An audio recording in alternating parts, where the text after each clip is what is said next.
The most dangerous battles in Washington are no longer fought with votes or speeches. They are fought with institutions. Right now, the target is the Federal Reserve, and the weapon is a criminal investigation. On the surface, this looks technical, a dispute over renovation costs, a question about testimony. But if you look closer, something far more serious is happening. A sitting president is once again pressuring the central bank to bend, not with rhetoric alone, but with the implied force of the Justice Department. For decades, the Fed's independence has been a quiet pillar of American stability. You don't notice it when it works. You only notice it when it's under attack.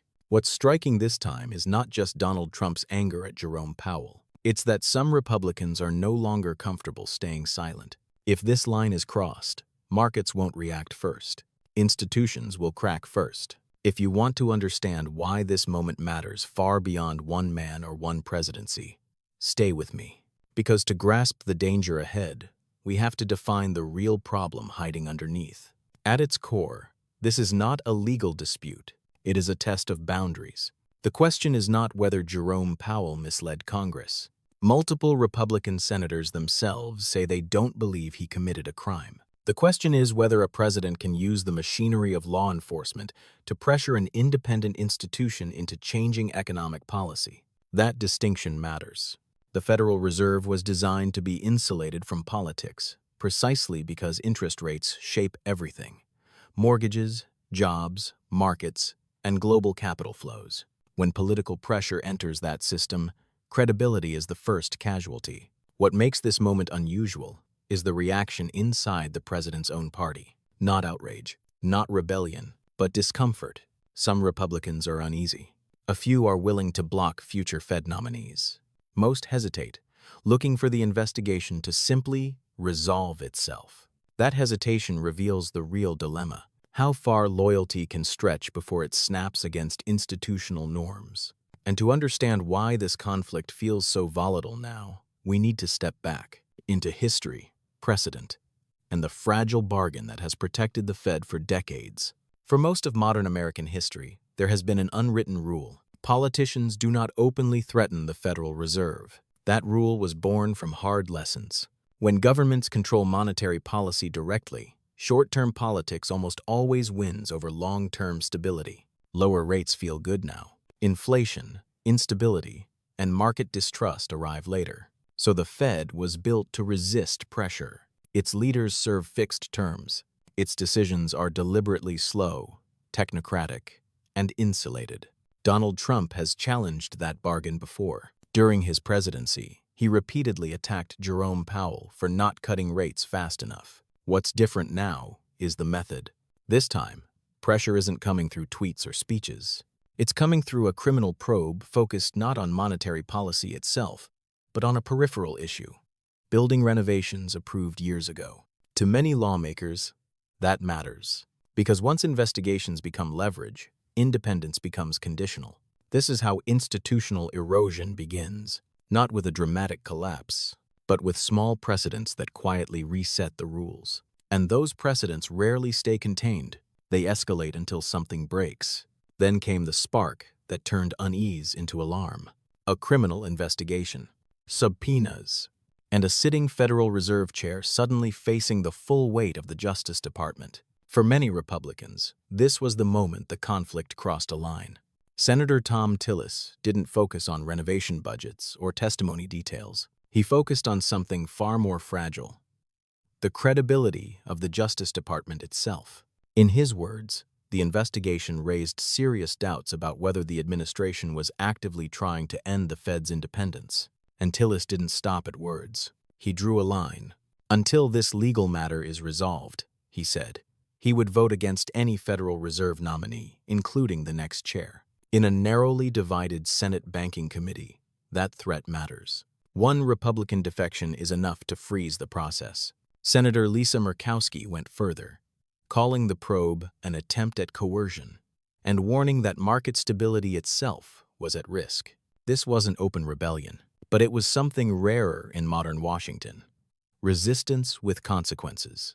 If you think this is just inside the Beltway drama, pay attention, because moments like this decide whether institutions bend or break.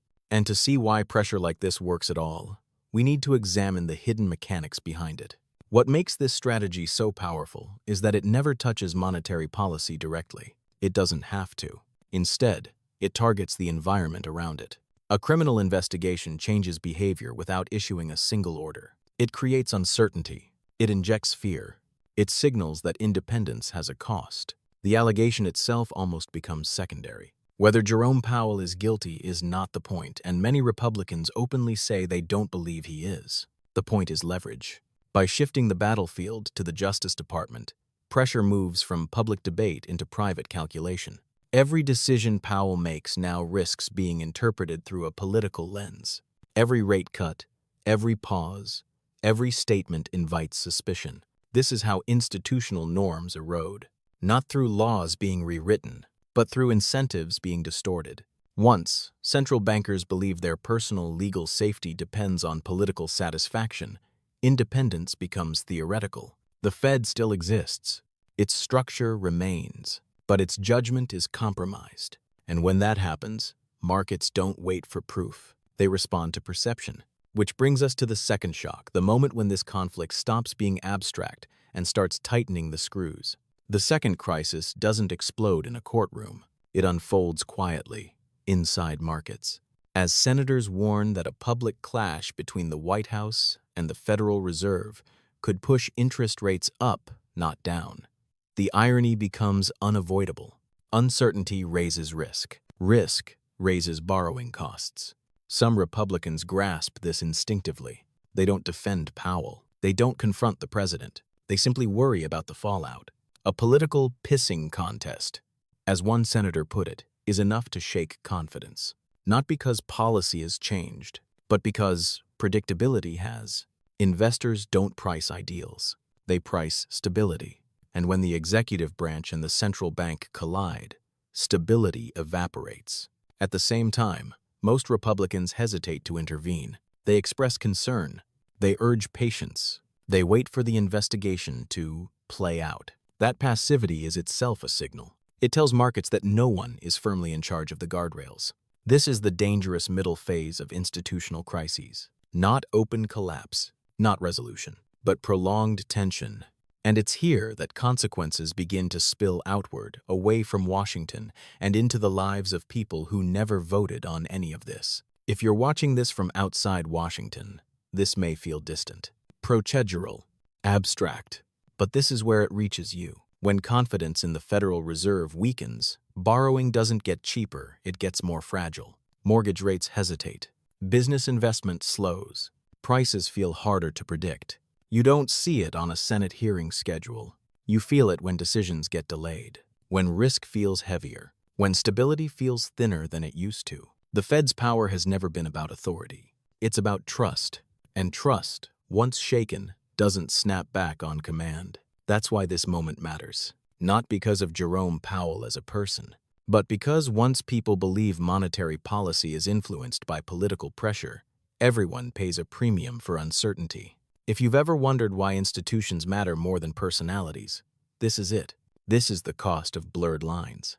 If this analysis helps you see the system more clearly, take a moment to share it.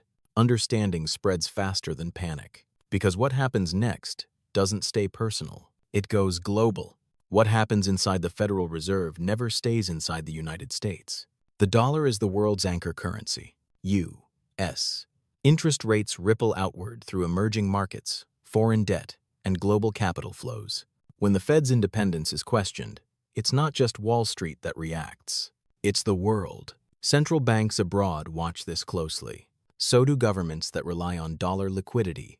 So do investors deciding where stability still lives. If political pressure can reach America's central bank, it changes assumptions everywhere. It weakens the idea that technocratic institutions are insulated from power, and it strengthens a more dangerous belief that monetary policy is just another political tool.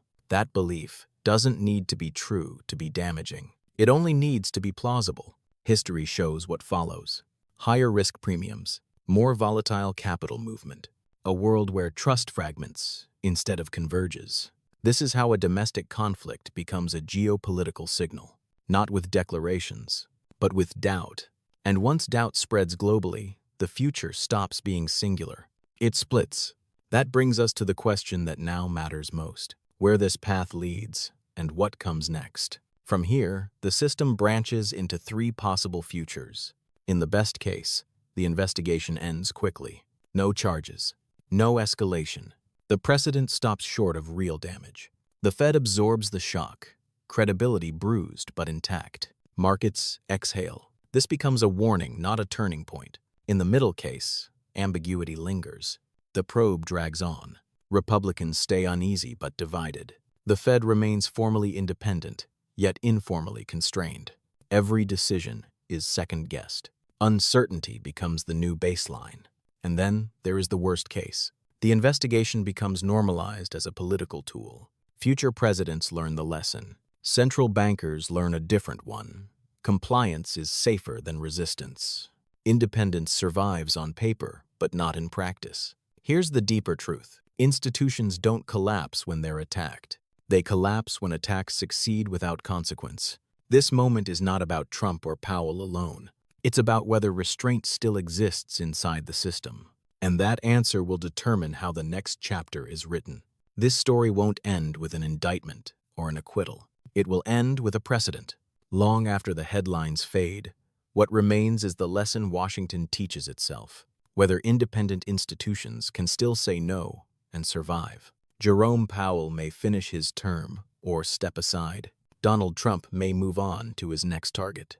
But the damage, or restraint, set here will shape every future confrontation between power and policy. Strong systems don't depend on good intentions. They depend on lines that aren't crossed, even when crossing them is tempting. If the Federal Reserve becomes just another arena of political combat, stability doesn't vanish overnight. It erodes, quietly, relentlessly. The most important question now isn't what happens to Powell. It's what lawmakers choose to normalize and what they choose to stop. If you want to understand where this conflict leads next and how it reshapes the global order, stay with me. Share this analysis and watch what happens when institutions are tested not by collapse, but by pressure